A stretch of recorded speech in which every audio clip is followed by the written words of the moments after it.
दोस्तों, अगर आपको मुंजिया मूवी के फ्री टिकट्स चाहिए तो हमारे चैनल खूनी मंडे को जल्दी से सब्सक्राइब करो और इस वीडियो को एंड तक जरूर देखना।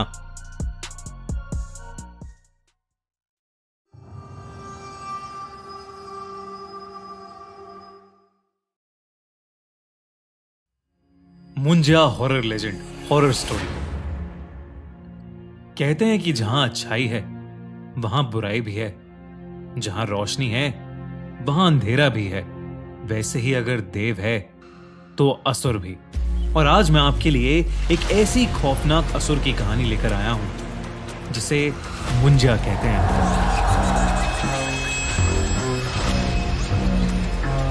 रिसेंटली मैंने एक नई मूवी मुंजिया का ट्रेलर देखा, जिसे देखकर मैं बड़ा इंप्रेस हो गया।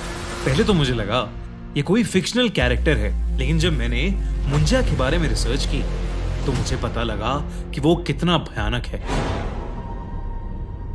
ये कहानी अभिनव और जय की है, जो बचपन से ही बहुत अच्छे दोस्त थे।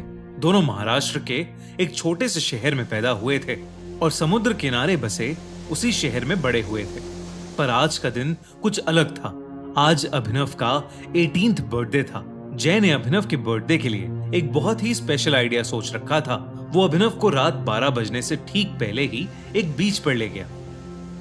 पर 12 बजते ही जय ने अभिनव को हैप्पी बर्थडे विश किया और अपने बैग से एक शराब की बोतल निकाली।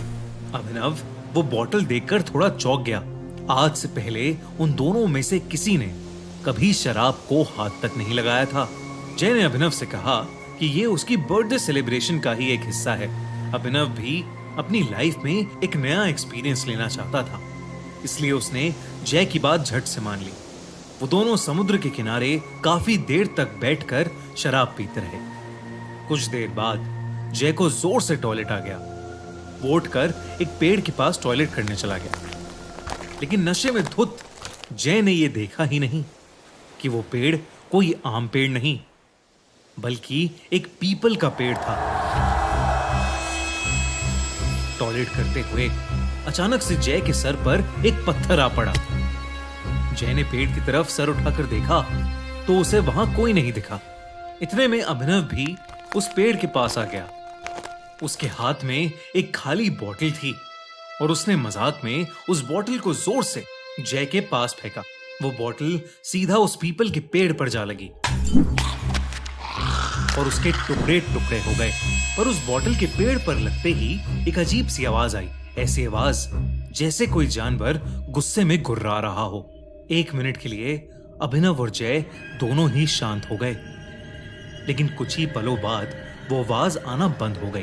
तभी अचानक से जय ने नीचे पड़े टूटे हुए कांच के टुकड़ों में से एक पीस उठाया और उस पेड़ के तने पर कांच के टुकड़े से अपने और अभिनव के नाम के फर्स्ट लेटर्स लिख दिए, AJ।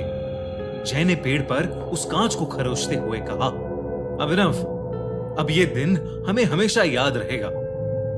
उसके इतना बोलते ही उस पीपल के पेड़ की डालियां जोर जोर से हिलने लगी और कुछ ही सेकंड्स में एक बड़ी सी टहनी सीधा आकर जय के सर पर गिरी और जय वहीं बेहोश हो गया।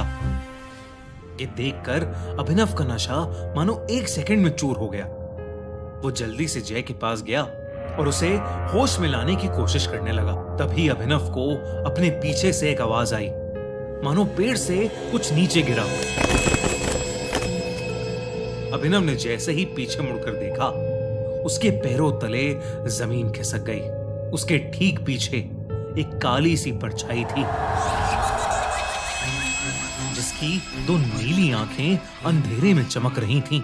अभिनव को अपनी नजरों पर विश्वास ही नहीं हो रहा था। अभिनव को लगा कि जो भी उसके पीछे है वो कोई ना कोई सुपर नेचुरल क्रीचर है।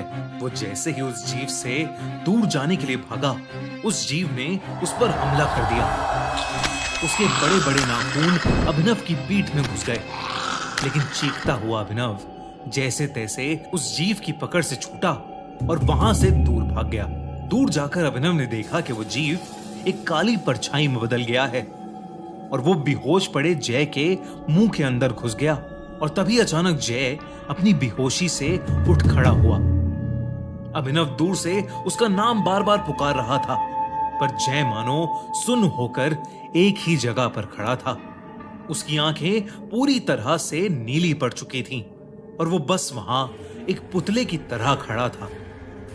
तभी अचानक से जय जमीन की तरफ झुका और उसने वहां पर पड़े टूटे हुए कांच का एक टुकड़ा उठा लिया और अपनी शर्ट फाड़कर अपनी छाती पर उसी कांच के टुकड़े से वो AJ लिखने लगा, ठीक वैसे ही जैसे उसने उस पीपल के पेड़ पर लिखा था। ये सब देखकर अभिनव की रूह कांप गई थी। सुबह के 5 बज चुके थे और समुद्र के ऊपर से अब सूरज उगता दिखने लगा था। जय के ऊपर जैसे ही सूरज की रोशनी गई, जय अचानक से होश में आ गया। ऐसा लग रहा था कि जैसे उसे अपने साथ हुई कोई भी चीज याद नहीं थी और वो अपने सीने पर बने घाव को देखकर बहुत ज्यादा घबरा गया था।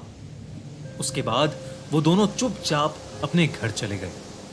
उस दिन शाम होते ही जय की तबीयत खराब होने लगी। जय अपने बिस्तर पर लेट तो गया, पर उसे बिल्कुल भी नींद नहीं आ रही थी। उसके दिमाग से उस जीव की शक्ल निकल ही नहीं रही थी। तभी जय को अपने कमरे से किसी के गुर्राने की आवाज आती है। आवाज ठीक वैसे ही थी जैसी उन्हें कल उस पेड़ के पास से आ रही थी। जय इतना घबरा गया कि उसने डर के मारे अपनी आंखें बंद कर लीं और चादर को अपने मुंह पर चढ़ा लिया। कुछ ही पलों बाद वो आवाज आना बंद हो गई और कमरे में एक सन्नाटा हो गया। जय का डर थोड़ा कम हुआ तो उसने अपने चेहरे से उस चादर को हटा लिया, लेकिन जैसे ही चादर को हटाकर जय ने अपनी आंखें खोली तो उसके दिल की धड़कनें लगभग रुक ही गईं। उसके कमरे की छत पर वही जीव बैठा था, लेकिन इस बार उसका खौफनाक चेहरा साफ साफ दिख रहा था।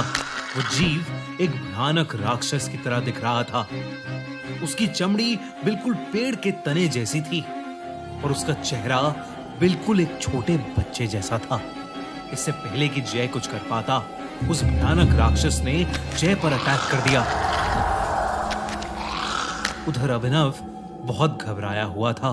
जब उसके पापा ने उससे उसके घबराहट की वजह पूछी तो उसने अपने पापा को पूरा किस्सा बताया कि उनके साथ पिछली रात क्या हुआ था। अभिनव के पापा शहर के माने जाने वाले पंडित थे, लेकिन अभिनव की बात सुनकर उनका दिल दहल उठा। उन्हें समझ आ गया कि उनके बेटे अभिनव और उसके दोस्त जय के ऊपर मुंजिया का साया आ चुका है।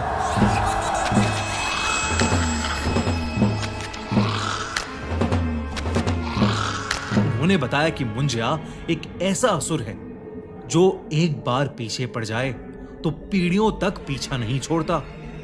जब कोई बच्चा अपने मुंडन के 10 से 14 दिन के बीच किसी वजह से मर जाता है तो उसकी आत्मा मुंजा बन जाती है।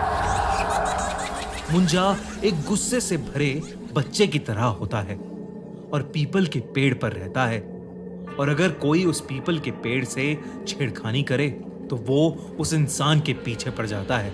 उन्होंने उसी वक्त अभिनव और जय को लेकर उस पेड़ के पास जाने का डिसीजन लिया। रात को अभिनव और उसके पापा जय के घर पहुंचे, पर वहां जो उन्हें दिखा उस पर किसी को विश्वास ही नहीं हुआ। जय की अपने बिस्तर में ही मौत हो चुकी थी।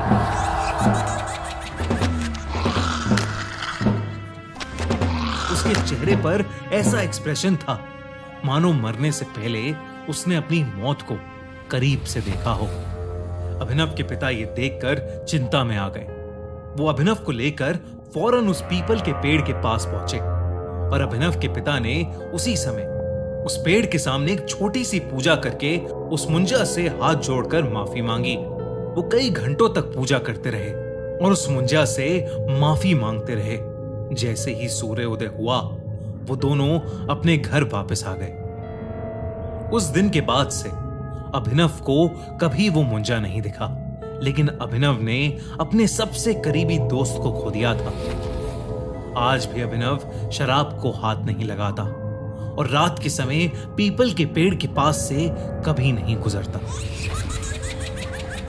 दोस्तों, मुंजा बहुत ही खतरनाक है और मुंजा की एक ऐसी दिल दहला देने वाली कहानी लेकर आ रहा है मैडॉक फिल्म्स, वही मूवी प्रोडक्शन हाउस जिसने स्त्री और भेड़िया जैसी फिल्म्स बनाई हैं। एक यंग लड़का बिट्टू जब अपने गांव जाता है तो उसे अपनी फैमिली के एक सीक्रेट के बारे में पता चलता है और तब उसका सामना होता है एक बदले से भरे मुंजिया से। क्या बिट्टू मुंजिया से अपने प्यार और अपने आप को बचा पाएगा? क्या वो अपनी फैमिली को उस भयानक मुंजिया से प्रोटेक्ट कर पाएगा?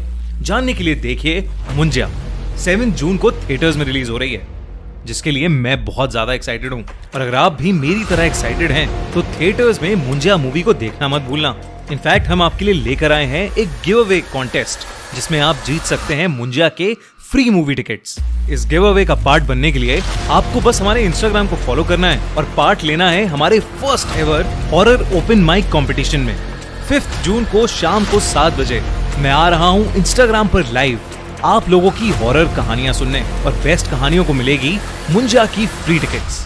इससे जुड़ी और डिटेल्स के लिए हमारे इंस्टाग्राम पेज को जल्दी से फॉलो कर लो। और अगर आपको हमारी ये वीडियो अच्छी लगी तो खूनी मंडे को अभी सब्सक्राइब करो और देखो अगले हफ्ते एक और दिल दहला देने वाली हॉरर स्टोरी।